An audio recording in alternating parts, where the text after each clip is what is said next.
Light work.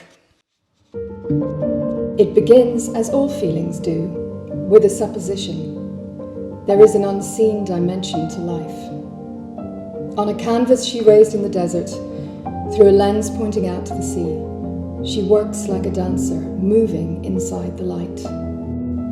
And in this dream she catches sounds behind the wind, with colours we had not seen. Until now, light workers.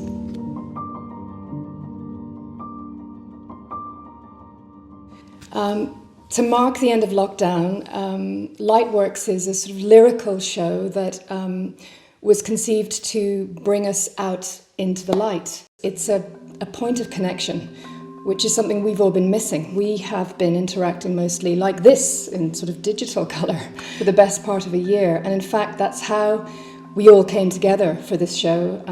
The artist Andrea Hamilton has been studying light for the best part of 20 years, building this huge archive of C-chroma, raw capture, unphotoshopped digital files. And on the same street as Andrea is the artist Aigana Gali. And she has previously been doing these sort of huge sort of colour field works, very much informed by the steppe where she comes from in Kazakhstan. And they met on the same street and discovered that both of them, even though they were working in very different medias, were both very interested in the light and how light interacts with the world, and further how it makes us feel, how certain colours highlight or amplify emotions. So they decided to do this show together, and they asked me very kindly to curate it for them. And then we had the wonderful Elisabetta Cipriani, who brought this element into the show of deep time, which was manifest in these small, beautiful works of art. They're wearable art sculptures. And so Elisabetta came into this show and brought something very concrete, something very tangible. So you have this wonderful sort of interplay and conversation between these elements that have been brought in, and then we have stories of art who have been invited in, who have curated a sort of series of fantastic art lectures, and finally a special project space by Maya Sandbar, who's going to be doing an installation. So it's been this very kind of organic coming together.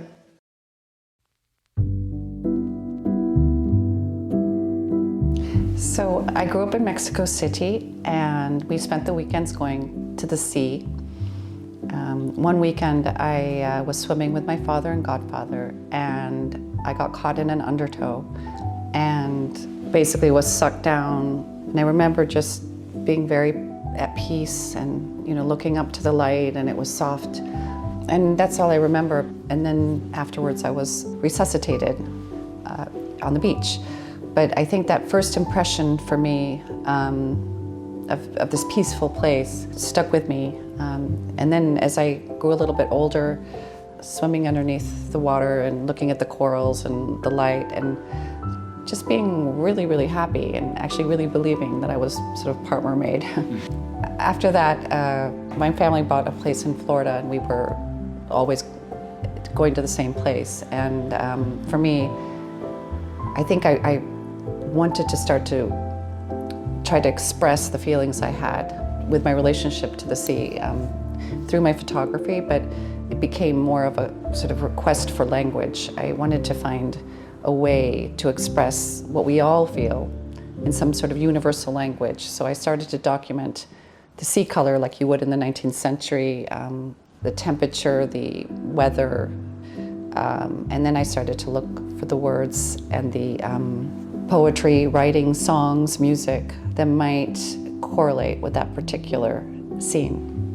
And it became, you know, a 20-year project, a full-time project for almost 6 years now. Philosophically, I'm very drawn towards Zen Buddhism, and I've traveled to Japan a lot. And for the Japanese, water is a sort of, it represents purity and calmness and clarity. I would say, I mean, there's a lot of inspiration for me with the sea, but I think in particular, I do feel it's sort of a form of resetting your emotional barometer. It's this form of meditation for most people. So I would say that's probably my main influence. There's been a lot of scientific studies as to whether water itself holds memory just in its physical state. So I think that's an interesting parallel, because there's the water itself holding memory, and there's our memories, obviously, of the sea over time. As I've been photographing the same spot for 20 years, it's fascinating, because in this process of trying to name these seas, there's all sorts of patterns emerging, and we know that there's a lot of frequencies and patterns in nature, things like the tidal movements, the moons, and I feel there's something fascinating with that, and in our memory as well, the memory of our emotions and feelings. And so it's something I'm looking at quite closely now. In the beginning, I was very much a black and white photographer and a darkroom printer, and I didn't love color photography at all. And I would say generally I was quite Agnes Martin about my colors. I mean, I love very pale washes of pastel. And so when I moved into color, I started to take scenes that were quite monochromatic and pale tones. And as I've researched and learned more and more about color, I think that I'm growing more confident and willing to be more bold. And I don't know if that's what happens as you get older and you get more, you understand yourself better. But I think my preferred palette is usually going to be a pale palette. But I've definitely changed, and I've become more courageous and more loving of vibrant colors. When I first saw Aigana's Tengri paintings, I was immediately, I was really stopped in my tracks, because I'm a huge follower of the School of Theosophy and of Hilma of Klint. So I felt a deep connection to Aigana's work and the sense of light and color, and also to her as a person. And she explained to me that these paintings were just being given to her, you know, and she was just reacting. And I think there is a sense of this, a sort of spiritual style, which isn't completely abstract. It's linked to geometry and notions of light. So I think the work is extremely beautiful.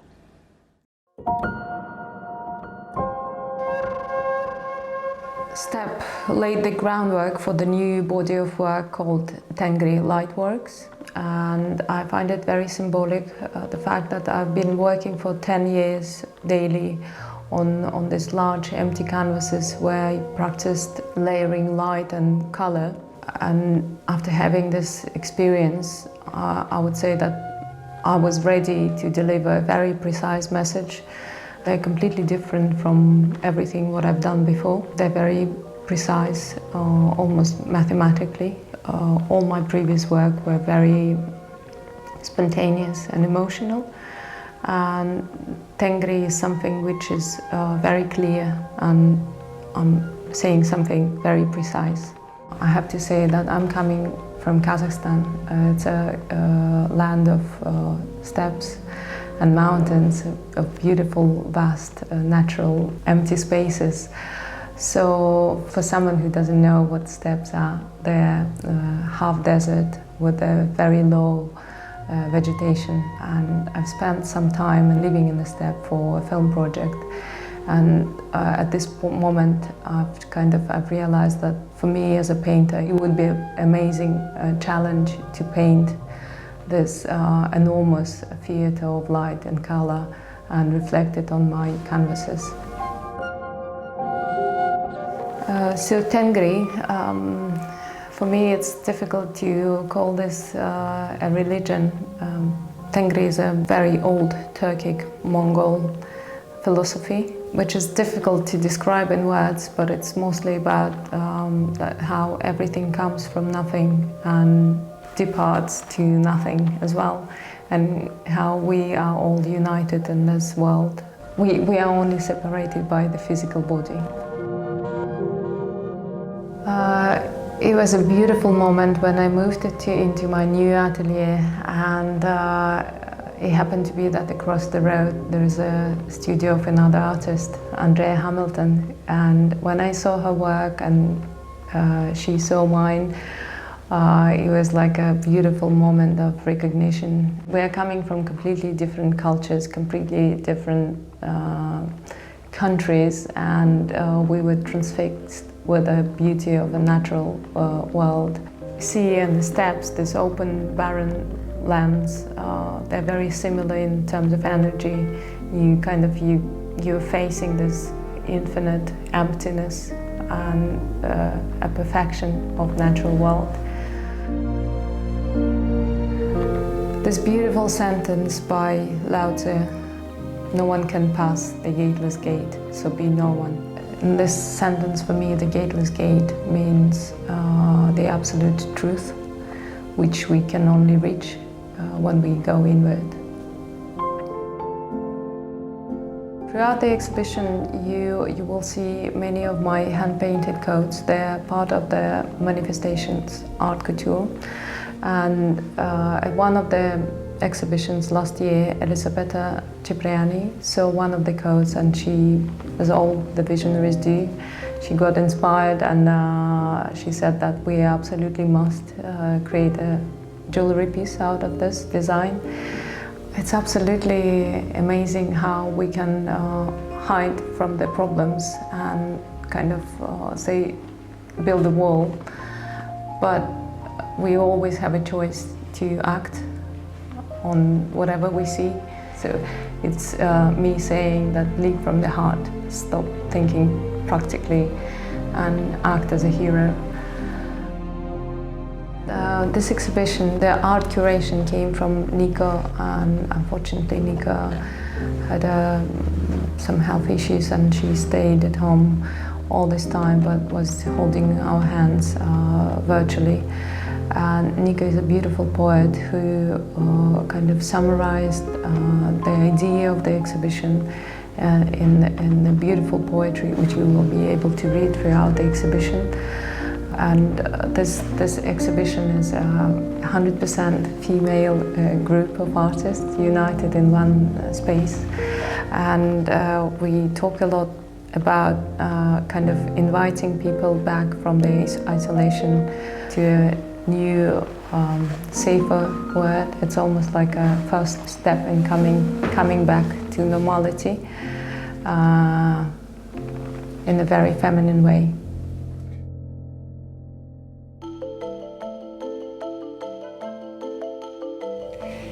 Since I was very little, I was passionate about jewelry, traditional jewelry. Then I moved to contemporary art. I worked for a museum of contemporary art in Rome, where I was a co-curator and organizing wonderful exhibitions with international visual artists. And when I moved to London 17 years ago, I discovered jewelry made by Lucio Fontana, Man Ray, Picasso, André Derain, and I was so fascinated that these artists were creating sculptures that you could wear in a different medium, like gold. So I thought that this world of wearable art wasn't so much known back then, and I started to invite the artists that I met in Rome to collaborate with me to design and realize for the first time a jewel. And this is how I started, and now I work with 30 artists or more, international. I've selected 3 themes for the exhibition: water, geometric poetry and color, and earth. For water, we've got glass, we've got pearls, we've got animals like the octopus, and for color we have the beautiful Sonia Delaunay pendant brooch, or the Carlos Cruz Diez kinetic pendant. Geometric poetry, you've got Ute Decker and John Moore, beautiful lines. And for the earth, you will see Giorgio Bigna's beautiful sassy stone brooches. All of these artists have created this wonderful wearable art which have references to these themes. I'm very excited to present Totem Necklace Hero by Agana Gali. It's been a long conversation between me and her to do for the first time a wearable art piece. She does couture wearable art, but not wearable art in terms of jewelry using a different medium. So it was very exciting to collaborate in this new adventure with her. The necklace has been inspired by traditional nomadic women warriors from the ancient times. It's set vertically like a totem column in various layers, and each layer has a meaning behind it, which I would like you to come to the show and have a look at it, or go into the gallery website and read about it. When you actually wear this beautiful necklace, it gives you power and strength, and you become the hero. From a feminine point of view, you feel different and special because you're not following a fashion but a concept of wearing a sculpture with a story behind. Well, I'm working with Yup Valley South on a new project. It's going to be a bracelet. It's been a year that we've been working on this project, so who knows when we're going to finish it. But my gallery is in 23 Haddon Street in London, and you can come and see this wonderful wearable art whenever you want.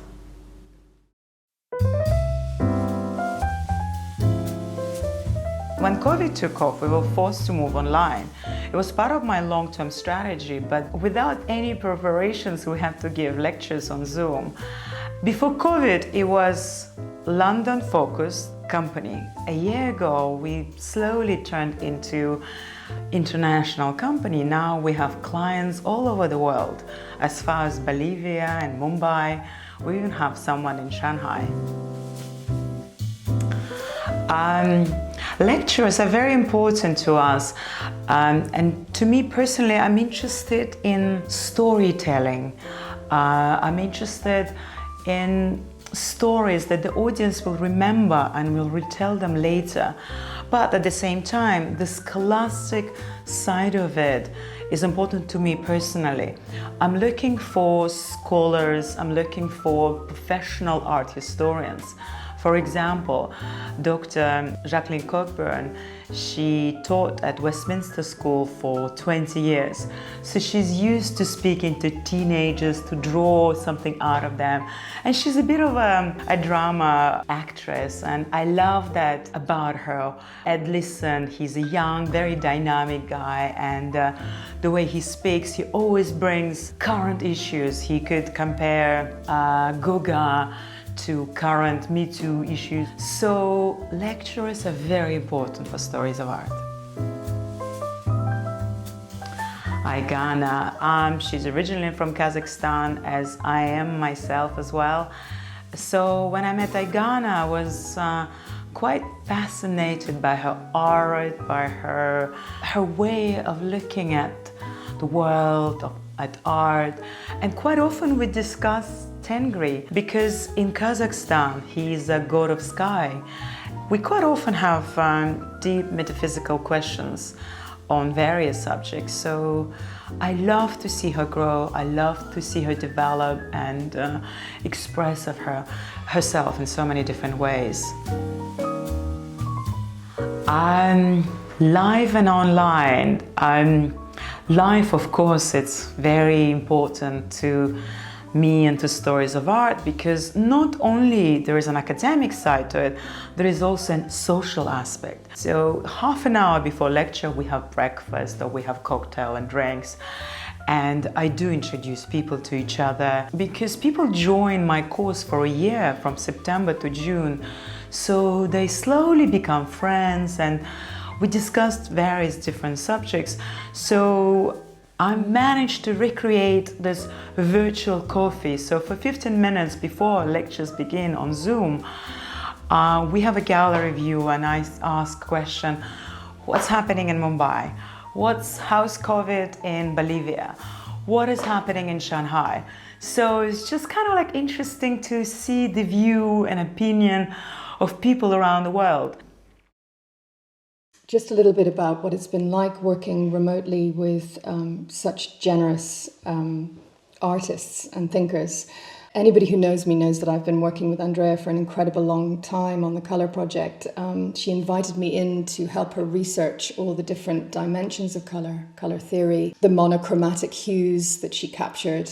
And when she introduced me to Aigana, again, we didn't have the opportunity to meet in person, but she is a deeply listening person, just as Andrea is, and seems to have a sort of real sense of the unseen. And so she communicated to me in a way that felt almost, and a difficult word to say, but it felt like there was a sort of universal consciousness at work in this show. Whilst I was going through my then journey of recovering from this accident, all the artists, Aigana, Andrea, and then Elisabetta, and finally Maya, have been sending me messages, and I've been writing poetry for them. And it's become a sort of healing process. And that has been such an incredible experience as a curator. I'm so, so grateful to all the artists for having allowed me to continue working despite this accident, and even finally letting me send these letters, these sort of poetic love letters to them. I'm going to finish with this, this poem by Rebecca Elson. It's called Let There Be Light. For this we go out dark nights, searching for the dimmest stars, for signs of unseen things, to weigh us down, to stop the universe from rushing on and on into its own beyond until it exhausts itself and lies down cold, its last star going out. Whatever they turn out to be, let there be swarms of them, enough for immortality, always a star where we can warm ourselves. Let there be enough to bring it back from its own edges, to bring us all so close that we can ignite the bright spark of resurrection.